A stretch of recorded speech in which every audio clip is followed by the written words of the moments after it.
We had already acquired our version of the perfect land for our high security homestead paradise. But we have to concern ourselves with our infrastructure. The first thing we need to work on is providing safe water for us, for our livestock, for our future plans. Now, bringing water to a no limit budget, sky's the limit, tier one homesteader paradise in the Missouri Ozarks, your water infrastructure needs to achieve absolute redundancy through a triple layer fail-safe architecture.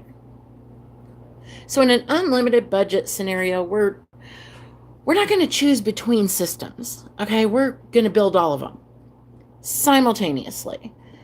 And we're going to do that to ensure that if two of the systems fail completely, our estate will still operate 100% capacity without grid power. Now, in the Ozarks, the aquifer is deep. It is deep and pure. But the region has karst limestone topography. It is prone to shifting. If you know, you know. So making a multi-source, multi-tiered approach is critical for survival. And you're about to find out exactly how seriously I take the water. So our first layer is going to be layer one. It's going to be our primary system. It's going to be that deep aquifer and a gravity storage. Hopefully, if we have the proper property, gravity storage. Now, the backbone of the homestead is going to rely on tapping into that rubidoux aquifer. The water is biologically secure. It's naturally filtered. It's insulated from surface contamination. It is good water. Okay, so our source is going to be drilling a commercial grade 700-foot deep drilled well. And it's going to be cased entirely in heavy steel. And that's going to prevent upper crust surface water infiltration. Okay, so remember, the sky's the limit. We don't have a budget. Their money is no object. So I know hearing that sends off all those bank statement alarms. Don't worry about that. Now we're going to use heavy duty brushless solar submersible pump, or like a Sun Pumps, which is actually a brand of high voltage DC pump. But you'll see where we get the power for that in just a little bit. So that pump is going to run directly off a dedicated ground mounted solar array. It's going to be entirely separate now from your home's main power grid.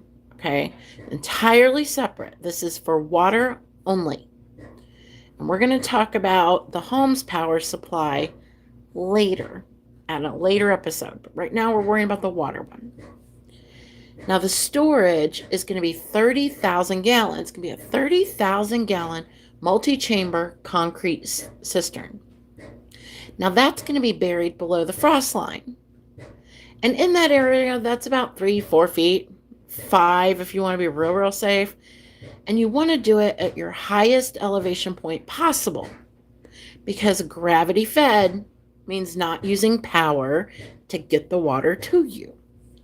So you're going to want to get it above your property or above your main production area. So by storing the water there, at least as high as reasonably possible, you're going to be able to deliver it to that property core, your automated greenhouses, your livestock enclosures, which we all know I'm choosing only small stock because it's easier to manage. And basically it's going to operate entirely on pure gravity pressure, requiring zero electricity to run your faucets, your showers, your livestock waterers, the whole nine. We will have layer 2 as well. Now that's our secondary system. And that's going to be a hydromechanical backup. So let's say there's a solar flare. There's a lightning strike. There's a targeted attack. Holy cow. And that completely destroys the electrical components of layer 1. Okay, no problem. Because we've got layer 2 that's going to engage automatically. It's going to use pure mechanical and natural forces. We have 2 options for this, okay? And probably use them both. Let's just call real. We're doing this with no budget. So we've got a heavy-duty 16-foot aeromotor windmill, and that can be erected over a secondary dedicated backup well that we've had bored. So that's great. It'll utilize purely mechanical rod and cylinder lift pump. As long as the wind's blowing at like 4 or 5 miles an hour, it'll physically lift that water right up into your storage tanks without a single circuit board, wire, or transistor. So still, we're running on no power. And we can get a gravity-fed spring catchment. So what we can do, especially in that area, there's so many springs, is you just locate a live spring. And I know you've seen this in the woods where you're from. Get a live spring, a flowing creek, whatever it might be on your property. Construct a heavy-duty concrete spring box over the eye of the spring. You want it over the eye. That'll prevent wildlife. It'll prevent debris contamination, all the things. Now, if the spring sits higher than your central property, it'll flow via gravity. But if the spring is in the valley floor, like where you're going to have your main property core, you just install a battery of industrial hydraulic ram pumps, and those will use kinetic energy from the flowing surface water to physically pump the portion of the water up into the storage cisterns. That will run 24/7, 365 with zero electricity, water hammer effect. So layer 2 is good, right? We're doing great. We're going to move to layer 3 though, because we need a backup for our backup. 2 is 1 and 1 is none. I want more than that. So we're going to have our tertiary system. Now, this is the fun part. This is the amazing part to me. This is an atmospheric and surface catchment, okay? You're going to love this. Now, if an unprecedented event compromises both of our systems, our primary and our secondary, layer 3 is going to utilize that high annual rainfall of southern Missouri. I mean, that gets to about 40-45 inches per year. But it's also going to use atmospheric humidity. No joke, humidity. Okay? So let's talk about the rainwater catchment core. So that's going to utilize like our massive roof footprints of our fortified outbuildings, our automated greenhouses, our chicken and rabbit facilities. It's going to run the water through like high capacity pre-filtration systems. And that's going to automatically deflect leaves. It's going to get rid of the bird droppings before the water ever enters into our dual underground 20,000 gallon fiberglass holding tanks. Yes. But on top of that, we're also going to have our atmospheric water generation. And that is going to be for our worst case scenario. Our worst case droughts, aquifer issues, whatever it may be. We will deploy an industrial grade atmospheric water generator. No joke. You can get an Aqua Boy, you can get a water gen system. I'm crapping you not. Look it up, okay? Now that's going to be powered by our property core's main solar battery bank. Like I said, this is worst case. Now, those units extract pure, distilled water directly out of the dense, humid air. I'm not kidding. It'll generate hundreds of gallons of pristine water right inside the secure perimeter. We're doing great. We've got all the things we need. Hold on, let me plug this in before we lose each other, because we absolutely cannot miss out purifying our water, filtering our water. We need total system defense, right? So now we have an unlimited budget, and I think an unlimited budget demands tactical grade treatment. Okay? We need to have that infrastructure housed in a very secure central water treatment vault inside the compound. Now, I know this sounds a little conspiracy theory, tinfoil hat, anti-Big Brother, whatever-ish. But we want to do some EMP hardening. We just do. Like, why wouldn't we? So every backup pump, every spare motor, every electronic float switch, every automated valve, those are all going to be stored in military-grade Faraday cages. Those are going to be built analog. We can manually operate bypass levers. We can do a lot of things to protect ourselves against that. But that is the best one, okay? Your Faraday cages, your bypass levers, that's really the best way to do it, in my opinion, for me. Hi, Davis. Then we're going to have a triple stage water treatment loop. Okay, so all of the incoming water that's destined for human consumption is going to pass through a centralized high volume skid. Now that's going to contain 5-micron sediment spin down filters, industrial submicron ceramic ultrafiltration membranes, and that's going to strip out, I'm not joking, 99.99% of bacteria and viruses. We're going to have a commercial grade continuous loop, ozone injection, and UV sterilization system, and that's going to be powered by our DC power bank. And that's going to prevent the biofilm growth inside any of the plumbing. So we're not going to worry anything about that. We're going to have our livestock redundancy. Okay, so we're going to run independent automated water lines from both gravity storage tanks and the rainwater collection tanks directly to the chicken coops, directly to the rabbit hutches, out to our fields if we need to. And we're going to use freeze-proof mechanical float valves so that our livestock are automatically watered, even if, say, we're in just a really hard circumstance. We have to leave town all of a sudden. We get sick, anything happens. They're automatically getting watered. So they're never going to go without. We can go without food for a little while, but water, no. Our animals are the same way.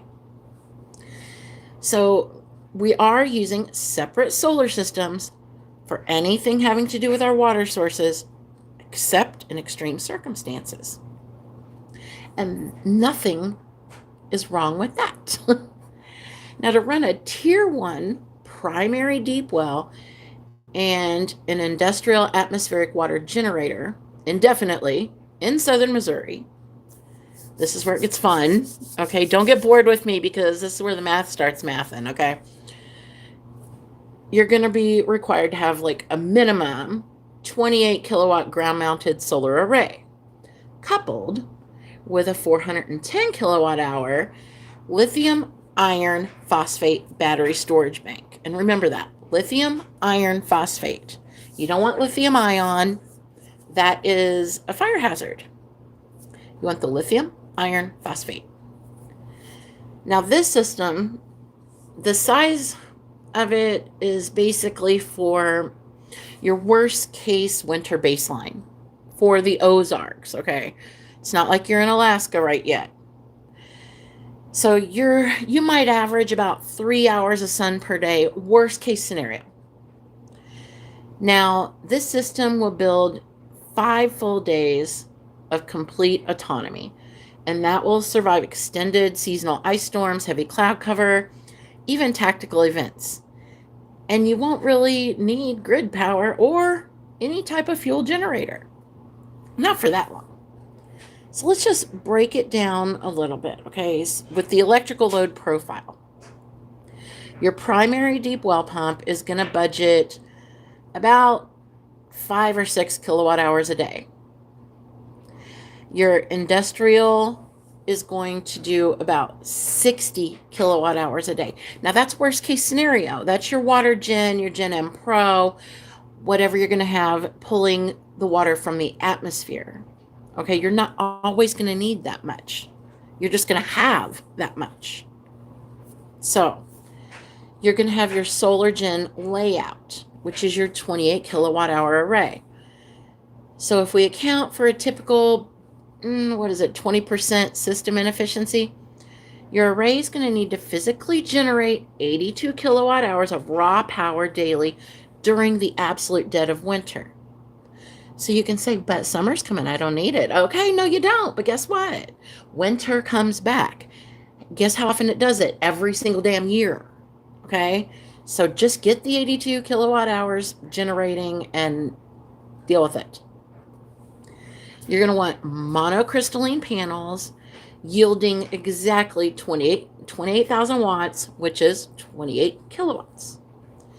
You'll need about 1,500 square feet, roughly, of clear, unshaded, south-facing, preferably hillside. Hi, Declan. Now, you have to be south-facing, and if it's a field, it's a field. If it's a meadow, it's a meadow, as long as it's unshaded. Having a hillside, however, it's just better. And you're not going to want to use automated single or dual axis trackers, not for a survival build. Trackers introduce some vulnerable electric motors. Okay, the less moving parts, the better. You don't want all those mechanical failure points. So we're going to mount those panels on heavy-duty fixed galvanized steel racks. We're going to set them at a permanent 45-degree tilt, and we are going to optimize that low winter sun and just naturally shed the heavy snow if we get it, and ice if we get it. And believe me, the Ozarks gets its share of ice storms. So you want to be able to shed those. Now we want our battery storage. Remember, this is only for water, guys. This is only for our water. We want the 410 kilowatt hour bank. So we want to maximize the battery lifespans to the 6,000 plus continuous cycles, which is roughly 15 to 20 years. And that's of daily off-grid use. So the bank is calculated at, and bear with me, it's a conservative 80% of the maximum depth of discharge. I know this can get a little weird and a little boring, but the math does math, okay? Now, like I said, we want the lithium iron phosphate. Do not use the standard lithium ion, like I said. The thermal runaway fire hazards is just, it's not worth it. You don't want traditional lead acid. And I'll tell you why.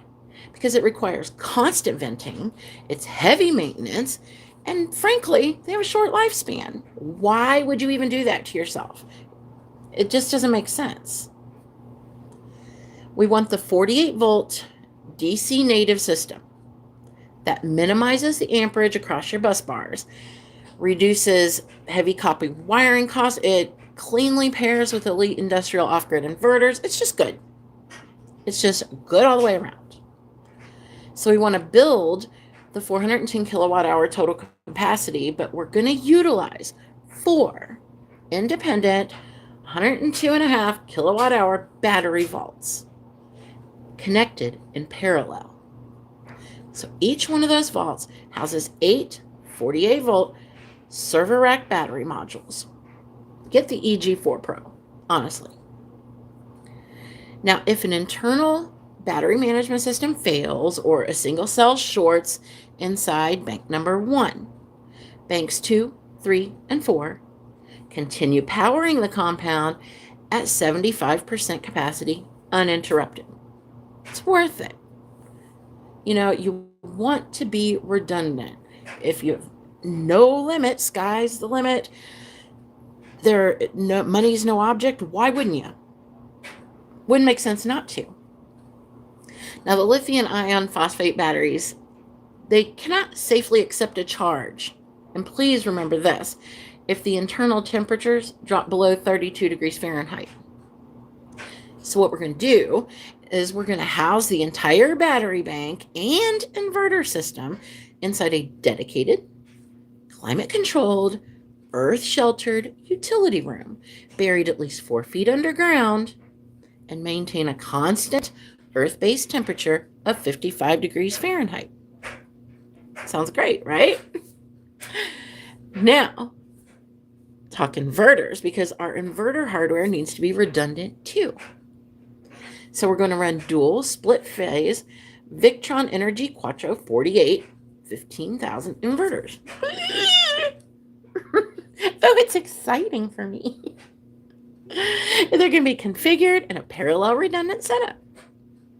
So if one master inverter is fried by, say, a near lightning strike, the secondary unit will instantly absorb the entire electrical load via an automatic built-in bypass switch. Neato, isn't it? Oh my God, it's so neato. Oh, it's so neato.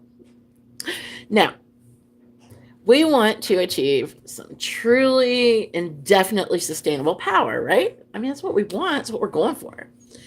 So adding a tertiary fuel-based generation loop will give our deep well and our AWG, they'll both remain fully operational, even through unprecedented multi-week winter blizzards, which we're not going to get, but we're going to imagine that we will. Imagine the worst, hope for the best. If there's a wildfire, they'll survive the thick smoke, structural solar array damage. Do have tornadoes. It'll do great. So if I'm going for no budget, I'm just going to go ahead and go for propane. Diesel can go bad, and then you've got to have more moving parts with the machine that pulls the diesel from the bottom of the tank, runs it through a cleaner, puts it back, so you can keep it for 5 years. It's still going to go bad eventually. Propane's not. So we're going to use propane. We're going to use for basically 2 reasons. It's going to allow you to store thousands of gallons of it safely underground. Yes, they will bury it. And as long as you call your farm a business, set up a roadside stand, I don't care how you do it, you can get those ginormous industrial tanks. Do it. There's no reason not to. Sell tomatoes. Who cares? So that's going to open up your capability to run your generators on an independent fuel system. To fuel that system, you're going to install that large tank, bury it safely outside your property's core thermal perimeter. Now, I get it. It's a lot just for water, but water is life. Okay, without it, everything ends at the speed of light. So deal with that. All this engineering, all this scaling, all the logistical redundancy, it's vital. Okay, water is your single point of absolute failure. Without power, you're just in the dark. You're fine. Without water, your property dies. Within 72 hours, you're gone, your animals are gone, your property's gone. It's horrible. You need water. You need clean, safe water. Now, I'm going to tell you why the system that I have dreamed up is non-negotiable. Non-negotiable if I have a no money limit. Okay? Like I said, the Ozarks sit on that karstic limestone topography, okay? And what that means is that the earth is full of caves, subterranean rivers, shifting cracks, what have you. Now, while this provides incredibly pure water, it also means surface contaminants, okay? Like agricultural runoff and, anything else that might be lurking about. You don't want that stuff to travel rapidly into your shallow water tables. So that's why drilling that 700-foot deep well is the only way to guarantee a biologically sealed, pristine water supply. It's completely insulated from whatever happens on the surface. Now, Missouri winters, they're not bad. Okay, they're not like Montana. They're not like Canada, Alaska, the whole nine. But they do have weeks of some pretty heavy gray skies, freezing rain. I've seen some pretty gnarly ice storms over that way. A standard off-grid solar system would fail to generate enough power. It just would. Now, having that 410 kilowatt hour of battery storage and generators, that will ensure your pumps keep running if the sun vanishes for a week, 2 weeks, whatever that sun wants to do, you are okay.